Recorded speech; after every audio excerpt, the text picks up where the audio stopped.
तर तिकडे दक्षिणेतही राजकारणात काही बदल पाहायला मिळालेत। केरळनं पुन्हा एकदा सत्ता बदलाचा कौल दिला। 10 वर्षांनंतर काँग्रेसच्या नेतृत्वाखालील यूडीएफ केरळमध्ये सत्तेवर परत येते।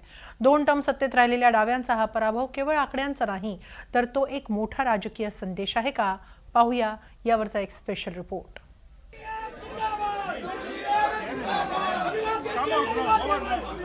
देशातला एकमेव डाव्यांचा गड काँग्रेसच्या हाती। दक्षिणेचं द्वार काँग्रेसचा विजय जोरदार। 140 जागांच्या केरळ विधानसभेत काँग्रेस प्रणित आघाडीनं 80हून अधिक जागा मिळवत एक हाती सत्ता मिळवली आहे। पण सत्तेतल्या डाव्यांची आघाडी असलेल्या एलडीएफ अवघ्या 35 ते 40 जागांवर घसरला आणि चर्चा सुरू झाली, देशातून डावे हद्दपार होणार का? केरळ हा डाव्यांचा एकमेव गड राहिला होता।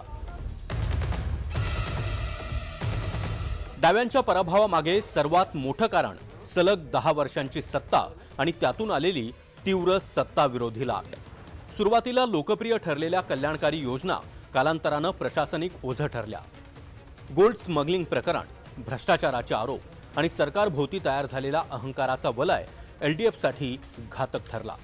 तरुणांना रोजगार, आर्थिक नियोजन आणि डेव्हलपमेंट रोडमॅप देण्यात डावी आघाडी अपयशी ठरली। केरळमधील डाव्यांचा पराभव हा काही सरकारविरोधातील पराभव नाही, तर तो सत्ता आणि प्रशासनिक दुरावा यांच्या विरोधातील देखील कौल आहे। जनतेला बदल हवा होता आणि त्यांनी तो दिला। या सगळ्याचा फायदा मिळाला काँग्रेस नेतृत्वाखालील यूडीएफला। संपूर्ण निवडणुकीत काँग्रेसनं 5 गोष्टी केल्या। 1. सत्ता विरोधी लाट। डाव्यांची सलग 2 टर्म सत्ता राहिली आहे। जनतेची नाराजी काँग्रेसच्या पथ्यावर पडली। तिकीट वाटप करताना प्रस्थापितांऐवजी काँग्रेसनं तरुणांना संधी दिली। मुस्लिम आणि ख्रिश्चनांची मतं मिळवण्यात काँग्रेसला यश मिळालं। स्थानिक स्वराज्य संस्था निवडणुकीत काँग्रेसला आधीच यश मिळालं आणि त्यामुळे विधानसभेचा विजय हा सोपा झाला।